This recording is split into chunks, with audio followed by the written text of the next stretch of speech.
Hello everyone, welcome to Hindi रोचक कहानियाँ channel. आज की कहानी है बहू तो बेवड़ी है। अगर आपको कहानी पसंद आए तो वीडियो को लाइक करें, शेयर करें और चैनल को सब्सक्राइब करें। ये कहानी स्वरचित और मौलिक है और आपके मनोरंजन के लिए लिखी गई है। खुशी, गांव की लड़की। अभी अभी कुछ समय पहले खुशी ने ग्रेजुएशन पूरा किया था। खुशी के माता पिता उसके लिए पढ़ा लिखा नौकरी करने वाला अच्छी लड़का देख रहे थे। खुशी के चाचा ने खुशी के लिए विवेक नाम के लड़के का रिश्ता बताया। विवेक मुंबई में एक मल्टीनेशनल कंपनी में काम करता था। विवेक के पिता खुशी के पास वाले गांव में ही रहते थे।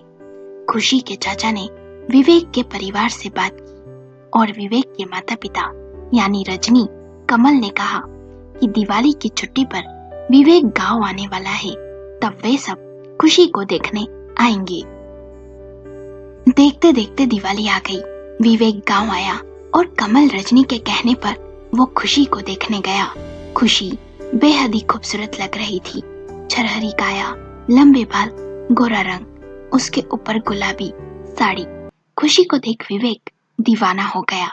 उसे शुरू से ही खूबसूरत बीबी की लालसा थी। विवेक ने खुशी से अकेले में बात भी की। दोनों की पसंद नापसंद काफी मिलती थी। दोनों का रिश्ता तय हो गया। शादी की तारीख भी तय हो गई। विवेक और खुशी की फोन पर बातें होती। दोनों सारी रात रोमांटिक बातें करते। कभी कभी खुशी विवेक की बातें सुन शर्मा जाती। दोनों भविष्य के भावी सपने देखने लगे। देखते देखते खुशी की शादी का दिन आ गया। दुल्हन के लिबास में जब विवेक ने खुशी को देखा तो देखता ही रह गया। खुशी अपने माता पिता की इकलौती बेटी थी। खुशी का एक छोटा भाई था, प्रशांत। विदाई के समय खुशी सभी से गले लग बहुत रोई। खुशी को यूं रोता देख विवेक को भी बुरा लगा। उसने कहा, जब मन हो तब मिलने आ जाना। भारी मन से खुशी कार में बैठ ससुराल आ गई। कुछ दिन खुशी ससुराल में अपने सास ससुर और देवर के साथ रहने वाली थी। विवेक ने भी 15 दिनों की छुट्टी ले रखी थी। खुशी ने मुंबई नहीं देखा था तो खुशी के कहने पर हनीमून पर न जाकर विवेक ने उसे मुंबई घुमाने का प्लान बनाया था। ससुराल में जितने भी दिन खुशी रही, उसके रहन सहन और स्वभाव ने उसके सास ससुर और देवर का दिल जीत लिया। खुशी की सास रजनी तो उसके गुणगान किए नहीं थकती। कुछ दिनों के बाद खुशी विवेक के साथ मुंबई आ गई। खुशी ने मुंबई जैसा बड़ा शहर, सोसाइटी, बड़ी बड़ी बिल्डिंग्स, ये सब पहली बार देखा था। विवेक के पास 2-3 दिन की छुट्टी बाकी थी तो विवेक ने खुशी को मुंबई घुमाने का सोचा। विवेक उसे मरीन ड्राइव ले गया। खुशी ने समुंदर पहली बार देखा था। दोनों वहां घंटों हाथ में हाथ डाल बैठे रहे। Girgaon Chowpatty, gateway of India, बड़े बड़े सेलिब्रिटी के घर भी दिखाए। खुशी ये सब देख बहुत खुश हुई। खुशी ने देखा अधिकतर लड़कियां मॉडर्न ड्रेस पहने हुए हैं। खुशी उन्हें घूर घूर कर देख रही थी। ये देख विवेक ने पूछा, तुम्हें भी ऐसी ड्रेस दिलवा दूं? तो खुशी ने कहा, धत, मैं ऐसे कपड़े नहीं पहनती। घूमने फिरने में समय बीत गया, कब पता न चला। विवेक ऑफिस जाने लगा। खुशी घर के कामों में व्यस्त हो गई। जब भी कोई तीज त्योहार आते, खुशी विवेक गांव चले जाते। रजनी, कमल दोनों भी खुशी से खुश थे। संस्कारी बहू मिली उन्हें। शादी को 6 महीने बीत गए। एक दिन खुशी ने विवेक से कहा, क्या आप मुझे मॉडर्न ड्रेस दिलवा दोगे? विवेक ने हैरानी से खुशी को देख कहा, मैं तो कब से कह रहा हूँ पर तुम ही नहीं मानती थी, अब क्या हो गया? तो खुशी ने कहा, मेरी किटी की सहेलियां और आसपास की सभी औरतें, लड़कियां मॉडर्न ड्रेस पहनती हैं तो मेरा भी मन हो गया। अगले ही दिन विवेक ने खुशी को बहुत सी अलग अलग तरह की ड्रेस खरीद दी। खुशी उन सभी में बेहद खूबसूरत लग रही थी। खुशी ने वो ड्रेस अपनी सास को भी दिखाई। वो भी उन ड्रेस में खुशी को देख बोली, बहुत अच्छी लग रही हो बहू। खुशी हर छोटी से छोटी बात रजनी को बताती थी और दिन में 3-4 बार फोन तो कर ही लेती थी। कुछ समय बीता। रजनी ने कमल से कहा, चलो एक बार हम भी मुंबई हो आते हैं। जब से विवेक की शादी हुई हम गए ही नहीं। कुछ दिन बहू के साथ बिता लेंगे। रजनी कमल मुंबई आ गए। खुशी ने उनकी बहुत खातिरदारी की।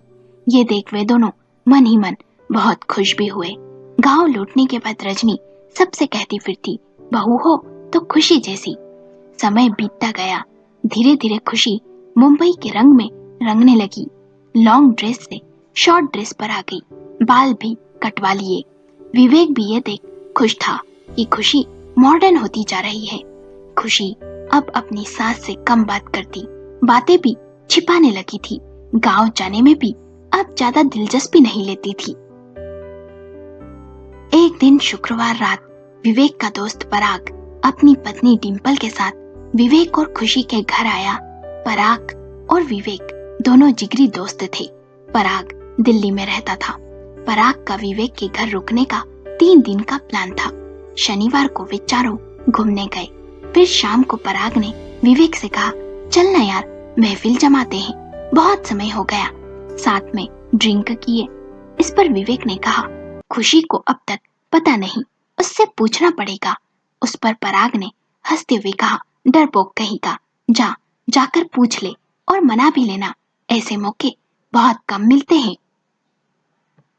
विवेक खुशी के पास बेडरूम में गया और बोला, आज हम पार्टी कर लें। खुशी ने कहा, हाँ इसमें क्या पूछना। विवेक ने कहा, तुम मेरा मतलब समझी नहीं, मैं पीने पिलाने वाली पार्टी की बात कर रहा हूँ। ये सुन खुशी ने कहा, नहीं नहीं ये सब मुझे पसंद नहीं, मेरे चाचा भी पी कर आते हैं और बहुत हंगामा मचाते हैं। ये सुन विवेक ने कहा, अरे तुम्हारे चाचा देसी पी लेते होंगे, हम तो ब्रांडेड पीने वाले हैं और हम सिर्फ एंजॉयमेंट के लिए पिएंगे, बस थोड़ी थोड़ी, प्लीज प्लीज खुशी। विवेक के बार बार कहने पर खुशी मान गई। वे बियर और चखना ले बैठ गए।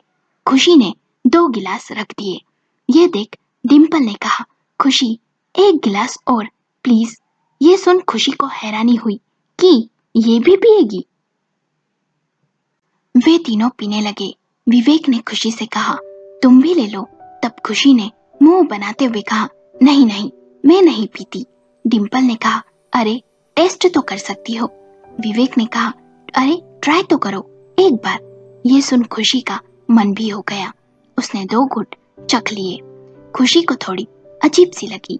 देर रात तक पार्टी चलती रही। फिर अगले दिन भी सभी सुबह देर से सोकर उठे। दोपहर को सब घूमने गए।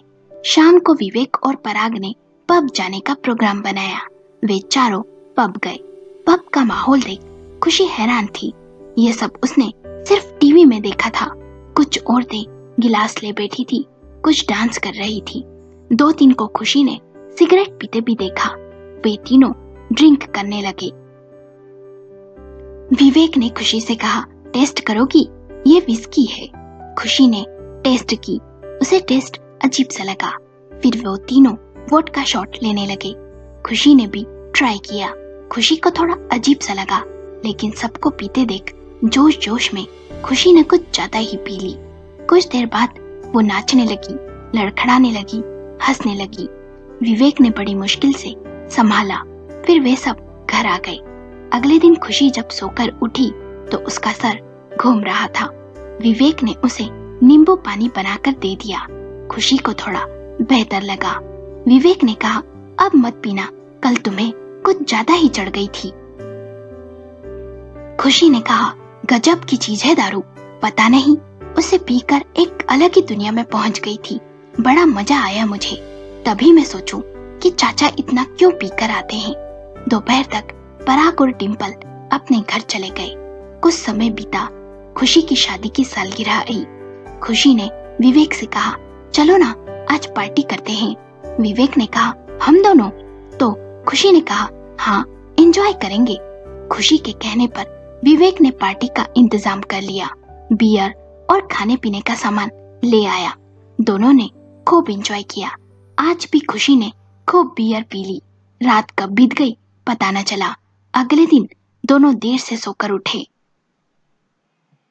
विवेक ने खुशी से कहा, खुशी अब हम पार्टी नहीं करेंगे, तुम कुछ ज्यादा ही ड्रिंक कर लेती हो। ये सुन खुशी ने कहा, प्लीज कुछ समय एंजॉय कर लेने दो ना। अब खुशी वो खुशी नहीं रह गई थी। उसे पीने में मजा आने लगा था। जब तब मन होता विवेक को पार्टी का कहने लगती। विवेक के मना करने पर जिद कर उसे मनाने लगती। विवेक भी सोचता एंजॉय करने में क्या बुराई है। इधर खुशी की सास रजनी को अब खुशी का व्यवहार अजीब सा लगने लगा था। खुशी रजनी को फोन भी नहीं करती और कई बार रजनी के फोन करने पर खुशी फोन भी नहीं उठाती। कभी कभी रजनी विवेक को उस समय फोन करती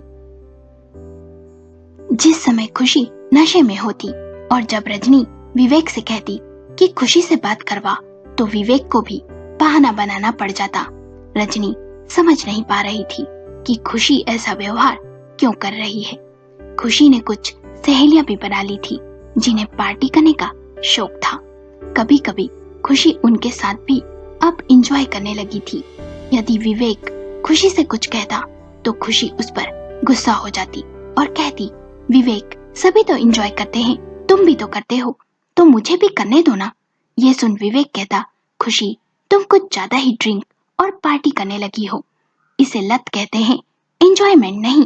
पर खुशी पे विवेक की बातों का कोई असर नहीं होता। विवेक भी ज्यादा कुछ नहीं कह पाता क्योंकि कहीं ना कहीं इन सब बातों का जिम्मेदार वो भी था। खुशी का जन्मदिन आया। उस दिन खुशी ने घर पर अपने दोस्तों और विवेक के साथ पार्टी करने का सोचा। सभी महफिल जमाए बैठे थे। जोर जोर से म्यूजिक चल रहा था। खाना खुशी ने बाहर से ऑर्डर करवा दिया था। कुछ देर बाद डोरबेल बजी। खुशी ने विवेक से कहा, शायद डिलीवरी बॉय होगा, देख लो। विवेक ने मुस्कुराते हुए दरवाजा खोला। दरवाजा खोलते ही उसके होश उड़ गए। सामने रजनी और कमल खड़े थे। रजनी ने म्यूजिक की आवाज सुन कहा, क्या विवेक बेटा पार्टी चल रही है बहू के जन्मदिन की? रजनी ये कहते हुए अंदर आ गई। अंदर का नजारा देख पैरों तले जमीन खिसक गई। खुशी के हाथ में बियर की बोतल थी। रजनी को देख खुशी की हवाइयां उड़ गई। विवेक ने धीरे से सभी को जाने को कहा। सभी के जाने के बाद कमल ने विवेक से कहा, ये सब क्या है विवेक? विवेक ने कहा, पापा वो थोड़ा सा एंजॉयमेंट। खुशी रजनी के पैर छूने के लिए उसके पास आई। उससे चलते भी नहीं बन रहा था और बहुत स्मेल भी आ रही थी। तो रजनी ने गुस्से में कमल से कहा, अभी इन दोनों से बात करना व्यर्थ है। दोनों ही होश में नहीं है। मैं यहाँ नहीं रह सकती। चलो आज रात हम होटल में रुकते हैं। और कमल ने भी रजनी की हाँ में हाँ मिलाई और दोनों जाने लगे। खुशी को तो कुछ समझ ही नहीं आ रहा था कि आखिर क्या हो रहा है। वो तो सोफे पर बैठी ही रही। पर विवेक ने कमल रजनी को रोकने की कोशिश की, पर दोनों नहीं रुके और गुस्से में होटल चले गए। रजनी और कमल का दिमाग खराब हो गया था। बेटे बहू की करतूत देख रजनी ने गुस्से में कमल से कहा, मैं तो खुशी को एक संस्कारी बहू समझती थी, पर वो तो बेवड़ी निकली। सुबह खुशी जब उठी तो उसे रात की बात याद नहीं। विवेक ने कहा, हमें होटल चलकर माँ पिताजी को मनाना चाहिए। वे यहाँ से कल बहुत ही गुस्से में गए हैं। खुशी और विवेक होटल पहुँच गए। रजनी ने दोनों को देख गुस्से में कहा, उतर गया नशा? हमने ये दिन देखने के लिए तुमको शहर भेजा था क्या विवेक? और बहू तो कहाँ गांव की सीधी सादी लड़की थी और मुंबई आकर बिल्कुल रंग ढंगी बदल गए इसके तो। तुम दोनों छुट्टी वाले दिन पार्टी नशा ये सभी करते होंगे, तभी बहू फोन नहीं उठाती और बहू से बात करवाने का कहती तो तू भी विवेक बहाने बनाता था। कमल ने कहा, हम तो बहू के जन्मदिन पर उसे सरप्राइज देने आए थे। उसके लिए ना जाने क्या क्या खरीदा था विवेक तेरी माँ ने, पर तुम दोनों ने तो हमें ही झटका दे दिया। ये सब अच्छे घर के लोगों को शोभा नहीं देता। विवेक और खुशी दोनों सर झुकाए खड़े थे। दोनों माफी मांगने लगे और कहने लगे, आगे से ऐसा नहीं होगा, प्लीज घर चलिए। रजनी ये देख खुशी और विवेक को फिर से समझाने लगी कि दारू एक ऐसी चीज है जो अच्छे से अच्छे इंसान को बर्बाद कर देती है, शारीरिक और मानसिक दोनों तरह से। फिर रजनी और कमल विवेक और खुशी के साथ घर आ गए। कुछ दिन रजनी कमल रुके और गांव चले गए। जाने से पहले उन्होंने फिर से शराब न पीने की दोनों को हिदायत भी दी। कुछ दिन बाद विवेक का जन्मदिन आया। जन्मदिन के दिन शाम को अचानक ही विवेक के कुछ दोस्त अपनी पत्नियों के साथ केक लेकर विवेक को सरप्राइज देने आए। विवेक ने केक काटा, फिर उसके एक दोस्त ने बैग में से शराब की बोतल निकाली और बोला, चलो महफिल जमाते हैं। ये सुन विवेक ने खुशी को देखा। फिर खुशी ने धीरे से कहा, हाँ हाँ क्यों नहीं, कभी कभी तो थोड़ा बहुत तो कर ही सकते हैं। उस दिन फिर से सबने जमकर मजे किए। उसके बाद फिर वही धीरे धीरे पार्टियों का सिलसिला शुरू हो गया। एक दिन खुशी का छोटा भाई प्रशांत कुछ दिनों के लिए खुशी के घर आया। उस दिन विवेक के किसी दोस्त का जन्मदिन था। दोस्त ने पब में पार्टी रखी थी। विवेक ने प्रशांत को भी चलने को कहा। तीनों पब पहुंच गए। विवेक ने प्रशांत से पूछा, पीते हो क्या? प्रशांत ने कहा, हाँ कभी कभी थोड़ी बहुत ले लेता हूँ।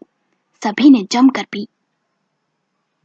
फिर रात 12 बजे के आसपास विवेक का दोस्त, उसकी पत्नी, विवेक, प्रशांत और खुशी कार से घर जाने के लिए निकल गए। कार विवेक चला रहा था। कुछ दूर जाने के बाद अचानक से नशे की हालत में विवेक को समझ नहीं पड़ा। स्पीड ब्रेकर आने पर विवेक ने गलती से ब्रेक की जगह एक्सीलेटर दबा दिया। स्पीड तेज हो गई और विवेक ने कंट्रोल खो दिया, जिससे गाड़ी तेजी से जाकर पेड़ से टकरा गई। सुबह जब खुशी की आंख खुली तो उसने अपने आप को हॉस्पिटल में पाया। उसके सामने उसकी सास बैठी थी। खुशी को समझ नहीं आया और विवेक बड़बड़ाने लगी। कुछ देर बाद पूरी तरह से होश आने के बाद खुशी की सास ने बताया कि विवेक आईसीयू में है, पर ठीक है। पर विवेक का दोस्त, उसकी पत्नी और प्रशांत की हालत गंभीर है। ये सुन खुशी रोने लगी। कुछ देर बाद खुशी के माँ पिताजी भी आ गए। 3 दिनों के बाद खुशी और विवेक को हॉस्पिटल से डिस्चार्ज कर दिया गया, पर वो तीनों अब भी गंभीर हालत में थे। खुशी की माँ बैठकर रो रही थी। तब माँ को रोता हुआ देख खुशी ने कहा, माँ मत रो, प्रशांत ठीक हो जाएगा, डॉक्टर ने कहा है, पर थोड़ा समय लगेगा। ये बात सुन खुशी की माँ ने कहा, मुझे तेरी सास ने कहा था कि इन्हें शराब की आदत लग गई है, इन्हें समझाए, पर मैंने ध्यान ही नहीं दिया। खुशी तू तो मुंबई आकर शहरी रंग में ही रंग गई। मैंने तुझे ऐसे संस्कार तो नहीं दिए थे। अपनी माँ पिताजी को दुखी देख और विवेक के दोस्त के परिवार को देख खुशी और विवेक को लगता था कि काश उन्होंने उस रात पार्टी ना की होती। खुशी सोचने लगी, काश मैंने अपनी सास की बात मान ली होती तो ये घटना नहीं होती। कुछ समय बाद तीनों ठीक हो गए। उस दिन खुशी ने सोच लिया कि अब से कभी भी मैं इस तरह की पार्टियां नहीं करूंगी। उसके बाद विवेक कभी कभार थोड़ी बहुत पार्टी कर लेता था, पर खुशी ने कभी शराब को हाथ तक नहीं लगाया। खुशी वापस से पुरानी वाली खुशी बन गई थी। खुशी समझ गई थी कि किसी बड़े या छोटे शहर में रहने से कोई फर्क नहीं पड़ता। हमें अपने संस्कार नहीं भूलने चाहिए। दोस्तों, आपको कहानी कैसी लगी? हमें अपने विचार कमेंट करके बताएं। कहानी पसंद आई हो तो लाइक करें, शेयर करें और चैनल को सब्सक्राइब करें।